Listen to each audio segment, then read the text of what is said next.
오늘 하나님의 말씀의 제목은 너는 하나님께 소망을 두라입니다. 우리 옆에 있는 분과 힘차게 인사해 보겠습니다. 하나님만이 우리의 소망이 되십니다. 이렇게 한번 인사하겠습니다. 시작. 하나님만이 우리의 소망이 되십니다. 아멘. 또 옆에 있는 분께 이렇게 인사해 볼까요? 하나님께 소망을 두십시오. 이렇게 한번 인사하겠습니다. 시작. 하나님께 소망을 두십시오. 아멘. 죽음의 포로 소용서라는 글을 썼던 빅터 프랭클이 유대인 출신의 의사였는데, 이 사람이 1930년대 초반에 독일에서 우울증과 자살과 같은 그런 분야의 사람들을 많이 연구를 하고 치료를 했던 사람이었는데, 그래서 그가 막 이제 이런 연구가 막 이제 진척이 되고 많은 사람들을 도와주기 시작했던 시점에 그때 2차 대전이 일어나고, 또 이 사람이 유대인이었기 때문에 히틀러의 유대인 말살 정책에 의해서 포로 수용소에서 끌려가게 되었습니다. 그래서 정말 이 지옥 같은 수용소에서 그가 반드시 살아나야겠다는 일념으로 버티어서 그가 이제 살아남게 되었는데, 그가 수용소에 있을 때 반드시 살아서 나와야겠다는 게 두 가지 소망이 있었다고 합니다. 하나는 내가 살아서 우리 가족을 만나야겠다. 내 아내와 내 어머니와 내 이 동생들을 만나야겠다는 일념이었고, 또 하나는 내가 지금까지 해왔던 이 연구를 내가 반드시 살아서 나가서 마저 완성하겠다 이런 소망을 가졌는데, 그래서 그가 빅터 프랭클이 수많은 사람들이 가스실로 끌려가는 그 당시 병이 깨진 유리 조각으로 면도를 함으로써 얼굴을 부스러기하게 만들어서 혈색이 좋게 만들었다고 합니다. 그래서 수많은 동료들이 가스실에 끌려갈 때 그가 살아남았는데, 이 들어보니까 이 가스실에 끌려가는 사람들이 제 1순위가 누구냐면 얼굴이 창백하고 눈에 초점이 없고 삶에 의욕이 없는 사람들을 그냥 바로 먼저 이제 가스실로 데려가는데, 그래도 이제 이 프랭클은 막 어떻게든 살아야겠다는 일념이 있으니까 막 그 얼마 안 되는 물도 가지고 세수도 하고 막 깨진 유리 조각으로 면도를 하면서 얼굴이 이렇게 좀 막 붉게 물들이고 이러니까 그래도 뭔가 이제 삶의 의지가 보이니까 그는 살아남았는데요. 이렇게 해서 수용소에서 살아남았는데, 나중에 알고 보니까 그가 정말 만나고 싶어 했던 어머니, 그의 아내, 그의 남동생이 수용소에서 다 죽었다는 사실을 알게 되었습니다. 그래서 그가 너무 심한 이제 절망과 우울증에 빠져서 자살을 하려고 이제 막 정말 결심을 하고, 그의 주변에 있는 친구들이 이 프랭클이 이제는 자살하겠구나, 못 살겠구나 하는 생각을 했는데, 그가 이렇게 자살을 하려고 했대 그 순간에 자기가 살아야겠다고 맘먹었던 또 한 가지 소망이 하나 남았다는 것을 깨닫게 되었습니다. 그것은 아까 말한 정신분석학 연구를 내가 마저 완성을 하겠다는 건데, 그래서 그가 수용소에서 겪었던 그 정말 절망적인 상황에서 그가 살 수 있었던 그의 소망을 가지고, 그렇게 일어났던 것을 가지고 자기가 연구했던 정신분석학의 접목에서 20세기의 정신분석학의 위대한 업적이라고 하는 노고테라피 이론, 그러니까 이게 노고테라피가 뭐냐면 고난이 있을 때 그 의미를 찾고 거기에 적용하면 역동적으로 고난을 이길 수 있다는 이론인 정신치료 이론인데, 이것을 완성했는데 그게 체험적인 이론이에요. 체험적인 이론. 그가 그냥 이 죽음의 포로 소용소에서 내가 왜 살아야 되는가에 대해서 분명한 목적의식이 있었기 때문에 살았던 그것을 가지고 했는데, 그래서 그의 삶으로 이제 소망의 힘에 대해서 얘기를 했는데요. 오늘 제가 주보에 적었던 것들은 과학자들이 생쥐를 가지고 실험을 할 때 빛이 하나도 들어오지는 캄캄한 암실과, 그리고 빛이 정말 조그만치 정말 자그마한 바늘 같은 빛이 들어오는 그 암실을 만들어 놓고 거기에다 몇 마리의 생쥐를 풀어 놓았을 때 아무런 빛이 없는 암실에서 이 생쥐들은 며칠이 못 가서 죽고 말았지만, 그러나 자그마한 빛이 들어오는 그 암실에 있는 생쥐들은 몇 날 며칠이 되어도 훨씬 많은 시간을 다 생존하게 되었다고 합니다. 그러니까 정말 칠흑 같은 어둠의 말을 지나갈 때 저 멀리에서 비추는 등대불이 그 배가 갈 길을 인도하는 것처럼, 아무리 어렵고 힘든 순간이어도 소망의 빛이 비추는 한 살아갈 수가 있는 것이죠. 작은 소망이라도. 그래서 정말 이 소망이 사라지면 사람이 죽는 것이죠. 빅터 프랭클이 그 죽음의 포로 수용소에서 실제 목격한 일인데, 그가 너무 큰 충격을 받은 사건은 뭐냐면 1945년 2월 말에 자기의 동료 재소자였던 이름이 F라고 적었습니다. 그 F가 뭐라고 했냐면, 자기가 어젯밤에 꿈을 꿨는데 자기가 1945년 3월 31일에 수용소를 나갈 거라는 하나님의 예언을 들었다는 것입니다. 그래서 그는 철석같이 그 예언이 하나님의 뜻이라고 믿었어요. 여러분 얼마나 마음이 타들어 나가고 싶은데 그 예언이 마음에 남았겠습니까? 그런데 3월 30일이 지나도 수용소를 나가지 못하자 그는 그 다음 날 바로 죽고 말았습니다. 나중에 그 빅터 프랭클이 수용소를 나와서 연구를 해보니까 당시 1944년 10월부터 1945년 봄 사이에 수용소에서 아주 많은 사람이 죽었는데 그 연구를 해보니까 뭐냐면 1944년 성탄절 때 나갈 거라고 소망을 품었던 사람들이 소망이 지나니까 많이 죽고, 아까 이제 그 당시 1945년 봄은 거의 2차 대전이 마지막이라서 이제 곧 전쟁이 끝날 거라는 것이 뭐 수용소에서도 다 말 없는 말이 소문처럼 들렸기 때문에 그런 분위기가 지배하였기 때문에 사람들이 이제 곧 나갈 거야라는 소망을 가졌는데 전쟁은 5월에 끝났거든요. 그래서 그 사이에 많은 사람들이 죽었다는 것을 연구를 통해 알게 되었습니다. 그래서 환경보다도 더 중요한 게 뭐냐면 그 삶을 살게 하는 소망의 이유, 사람이 그게 있어야 산다는 것을 얘기하는데요. 니체가 뭐라고 했냐면 왜 살아야 하는지 하는 이유를 아는 사람은 어떤 상황도 견딜 수 있다고 얘기했습니다. 그래서 문제는 고난의 현장에서 우리를 살게 하는 소망이 그것을 무엇인가를 발견하는 것이고, 그 소망을 찾고 인생의 의미를 부여한다면 참 어떤 어려움도 이겨낼 수 있는 것인데, 중요한 것은 그것을 이제 어떻게 찾고 부여하느냐 하는 것이죠. 여러분 다 찾고 다 소망을 붙잡고 있고 어려움을 이겨서 소망을 붙잡을 수 있다면 누가 삶에서 주저앉고 누가 자살을 하겠습니까? 근데 그게 안 되는 거죠. 어둠에 압도당하는 거죠. 오늘 시편 기자가 너무나 고통스러운 상황을 다 청해냈는데, 그래서 오늘 반복되는 게 뭐냐면 3절에 보면 네 하나님이 어디 있냐. 시편 기자가 너무나 큰 어려움을 당하고 있는데 그가 괴로움 중에서 그렇게 뒹굴고 있으니까 뭐라고 얘기하냐면 3절에 보면 네 하나님이 어디 있느냐. 내 눈물이 쥐하로 음식이 되었다고.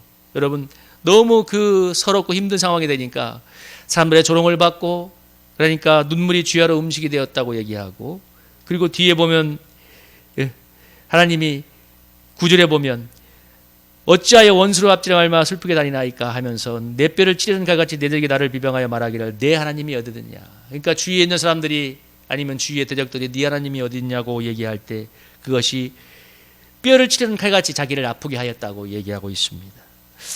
이 시편 40편을 쓴 게 다윗이라고 얘기하는데요. 다윗이 10년 동안 사울을 피해 도망 다닐 때 그 심정을 기록했던 거라고 얘기하는데, 한 번은 이런 일이 있었습니다. 다윗이 사울을 피해 다니다가 이제 살 길이 없으니까 이웃으로 도망을 가는데, 이웃에 아기스 왕이라고 있었는데, 아기스 왕은 이제 다윗이 오니까 받아주려고 하는데 신하들이 반대를 합니다. 뭐라고 하냐면 이 다윗이라는 사람은 비록 도망 다니고 있지만 골리앗을 죽인 용장이기 때문에 아주 비범한 사람이기 때문에 데려오면 큰일을 당할 수 있으니까 데려오지 말자고.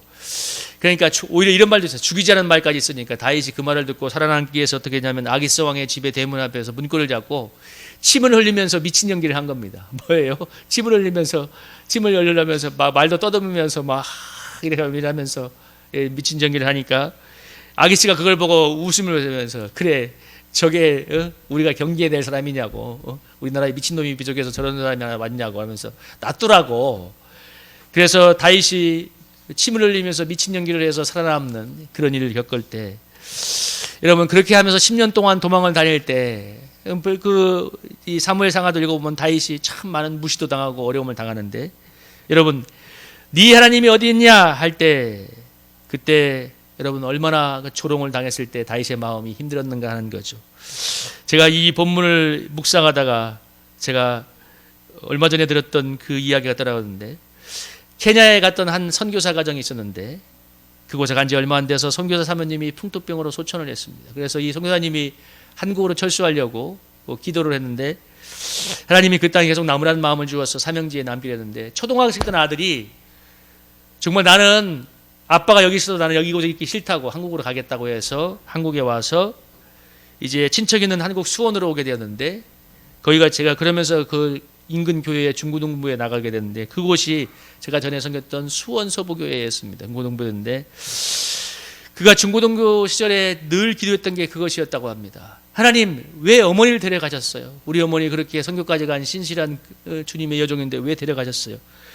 근데 아무리 교회에서 기도를 해보고 또 사람들에게 물어봐도 어느 누구도 답을 해주지 못하니까 그가 고등학교 끝나던 시절에 학교를 때려치고 방황을 시작했는데 그 길로 어둠에 들어가서 조직폭력배 생활을 했는데 한 10년 정도 시절이 지난 다음에 이게 30대 초반에 간암이 발병했어요. 그래서 이제 너무나 이중하다고 하니까 그때 마음이 가난해서 전에 다니던 교회였던 제가 섬겼던 수원소부교회 제가 그때 떠나왔을 때 얘기인데 저희 후임 사역자였던 그 청년 사역자에게 찾아왔다고 합니다. 그래서 어떻게 찾아와서 이야기를 듣고 이제 도와달라고 해서 이렇게 여러 가지 도움의 손길을 얻었는데 마침 그때 케냐에 있던 아버지가 한국에 들어왔대요. 그래서 하나님 아버지를 만났는데 아버지가 이제 설득하기를 이제 조폭생활을 청산하고 암을 치료받고 나와 함께 케냐에 가서 주일을 하자고.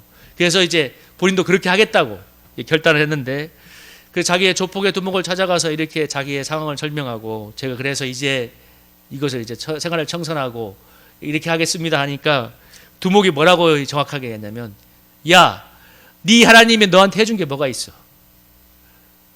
우리한테는 돈이 있어. 내가 최고의 치료를 해서 너를 살려줄게. 이러면서 나무라고 설득을 하더랍니다. 여러분 얼마나 가슴에 오는 얘기예요. 네 하나님이 너한테 해준 게 뭐가 있어? 우리한테는 돈이 있어. 우리가 최고의 치료를 해서 너를 살려줄게. 그래도 그가 나가겠다고 하니까 막 협박을 했고 겨우 도망치려서 나와서 나중에 이제 케냐에 돌아갔다는 얘기를 들었는데 여러분 조직폭력배의 두목이 그 암에 걸려서 이제 내가 여기를 나와서 치료받고 주의를 하겠다는 그 사람에게 회유한 게 뭔 말입니까? 네 하나님이 해준 게 뭐가 있어? 우리는 돈이 있어. 내가 최고의 치료로 너를 살려줄게. 여러분 우리가 이런 극적인 상황은 알지라도 인생에 이런 때가 있지 않을까요? 다윗의 고난처럼 그 형제의 기구한 운명처럼 그런 때가 있지 않을지라도 주위의 대적이 아니면 주위의 사람들이 아니면 내 마음속에 찾아온 사단이 이렇게 속삭일 때가 있지 않습니까? 여러분 꼭 대적이 사람이 아니잖아요. 우리 마음속에 사단이 찾아와서 이렇게 질문할 때 야, 네 하나님이 어디 있어? 너 이렇게 고생하는데 왜 하나님이 안 도와줘? 너 이렇게 돈이 없는데 왜 하나님이 돈을 안 줘? 불신을 집어넣을 때가 있지 않습니까? 저도 목회하다가 빚도 지고 청소일을 하는 것 물론 하나님의 섭리를 감당하고 있지만 때로 막 화장실 변기를 닦고 이 담배꽁초를 치울 때면 마음속에 이런 감정이 확 올라올 때가 있습니다. 어우, 이 하나님 나 정말 솔직히 꼴도 보기 싫다 마음이 막 마음에서 올라올 때가 있습니다. 여러분 북한의 지하교원들이 신앙이 발각되어서 수용소에 끌려가서 고난을 당할 때 여러분 사단이 마음속에 찾아와서 이렇게 물어보지 않을까요?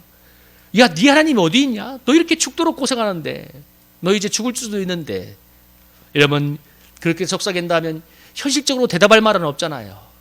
내가 그리스도인이지만 이렇게 프랑스에 끌려가서 거의 죽을 고생을 하고 순교길을 가고 있잖아요. 여러분 하나님 때문에 죽도록 고생하고 있는데 하나님이 도와주지 않는다고 하면 뭐라고 하겠습니까?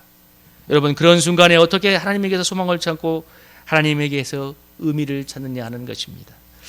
저는 이 부분에 대해서 진지하게 고민을 해봤는데 여러분 오늘 시편 기자가 1절에서 뭐라고 얘기하냐면 사슴이 시냇물을 찾기에 갈급한 같이 내 영혼의 주를 찾기에 갈급하다고 얘기합니다. 여러분 유능한 사냥꾼들이 사슴을 사냥할 때 어떻게 사냥하냐면 사슴을 잡으려고 산속에 찾아들어가는 것이 아니라 사슴이 물을 먹으러 내려오는 길목에 매복을 한답니다. 그러니까 사슴이 아주 영민한 동물이라서 사냥꾼이 나를 노리고 있다는 걸 안 돼요. 그래서 며칠은 안 내려온답니다. 그냥 가만히 있으면 2, 3일만 있으면 견디지 못하는 목마름 때문에 사냥꾼이 나를 잡는다는 걸 올가미 넣었다는 걸 알지만 사슴이 시냇물인데 우물인대로 내려온답니다. 그때를 노려서 사냥꾼이 이제 잡는 거죠. 죽는 줄 알지만 목마름을 견디지 못하기 때문에 내려오는 것입니다. 오늘 여기 사슴이 시냇물 찾기에 갈급한 같이 내 영혼이 주를 찾기에 갈급합니다 할 때 여기서 표현이 그런 것입니다. 사슴이 사냥꾼이 기다리는 걸 아는데 정말 때로는 죽을 걸 아는데도 불구하고 견딜 수 없는 목마름 때문에 시냇물에 내려가는 것. 여러분 오늘 사슴이 시냇물을 찾기에 갈급한 것이 내가 하나님을 찾기에 갈급하다는 것을 할 때 사슴이 시냇물을 찾아가는 이유는 물이 생명을 주기 때문이잖아요. 하나님이 우리에게 그런 존재라는 것입니다. 물을 마셔야 사슴이 사는 것처럼 하나님의 은혜가 있어야 우리가 살아가는 영적인 존재인 거죠. 오늘 시편 기자가 뭐라고 합니까? 이 하나님을 이렇게 찾고 그리고 8절에 얘기하는 것처럼 그 하나님께 기도할 때 그가 5절과 11절에서 뭐라고 고백하고 있냐면 여러분 11절을 한번 같이 한번 읽어볼까요? 한번 읽어보겠습니다. 11절 한번 읽어보시죠. 시작. 내 영혼아 내가 어찌하여 낙심하며 어찌하여 내 속에서 불안해하는가? 너는 하나님께 소망을 두라. 나는 그가 나타나 도우심으로 말미암아 내 하나님을 여전히 찬송하리로다. 아멘. 그가 이렇게 기도하고 그가 이렇게 하나님께 타는 목마름을 가지고 하나님을 찾게 될 때 하나님이 그에게 나타나 도우심으로 말미암아 여전히 하나님을 찬송하고 있다고 말합니다. 여기서 키포인트가 뭐냐면 하나님에게 소망을 두라는 그 말이 뭐냐면 하나님이 너의 생명이 되고 소망이기 때문에 그분 자체가 소망이기 때문에 그분께 소망을 두어야 산다는 말입니다. 여러분 물은 이유가 없잖아요. 그냥 마셔야 사는 거예요. 하나님도 똑같아요. 이유가 없어요. 하나님이 소망이고 하나님이 생명이고 하나님이 우리의 영혼의 이유가 되기 때문에 존재의 근원이기 때문에 사슴이 물을 마셔야 찾는 것처럼 우리 영혼이 하나님께로 가야 살 수 있다는 것입니다. 빅터 프랭클이 수용소에서 나온 뒤에 아까 가족이 죽은 것을 알고 자살하려고 할 때 그 마지막 남은 정신분석학 연구를 완성하겠다는 그 소망을 붙들고 일어섰을 때 그의 자서전을 읽어보면 그가 신앙이었다는 것을 알 수 있습니다. 여러분 빅터 프랭클이 정말 자살하고 싶은 그 순간에 다시 일어서게 하는 그 소망을 누가 주었겠습니까? 소망의 하나님이 그에게 마지막 남은 작은 소망에 정말 놀라운 소망의 힘을 불어넣음으로써 일어설 수 있는 능력을 부어주었습니다. 그래서 여러분 로마서 15장 13절에 보면 여러분 로마서 15장 13절에 한번 찾아볼까요? 로마서 15장 13절입니다. 로마서 15장 13절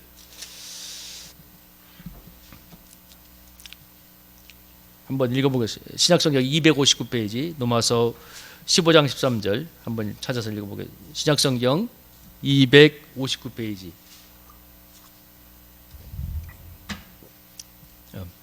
신약성경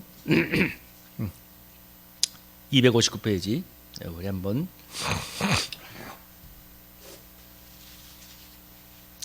찾았으면 읽어보겠습니다. 시작.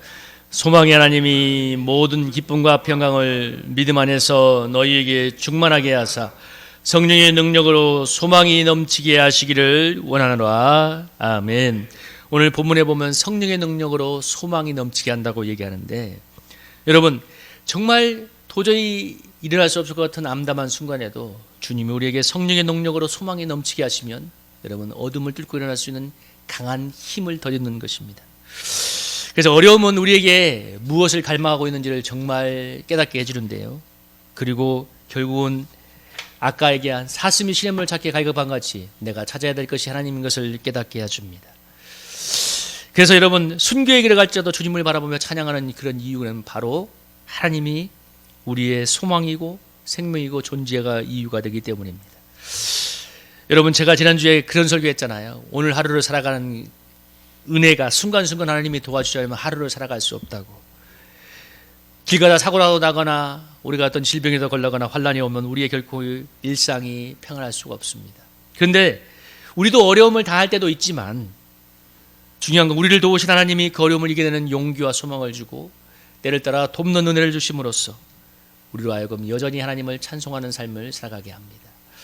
우리 사랑하는 성도님들 오늘 시편 기자가 정말 암담한 삶의 터널에서 사슴이 시냇물을 찾기에 갈급한 같이 하나님을 찾을 때 여전히 나타나 도우심으로 말미암아서 하나님을 찬양하게 되었던 것처럼 우리 사랑하는 성도님들이 어려운 삶의 순간에 하나님을 애타게 찾고 기도할 때 하나님이 때를 따라 도와주심으로 여전히 하나님을 찬송하게 할 줄로 믿습니다. 그 하나님을 만나는 저와 여러분이 되기를 주님의 이름으로 축복합니다.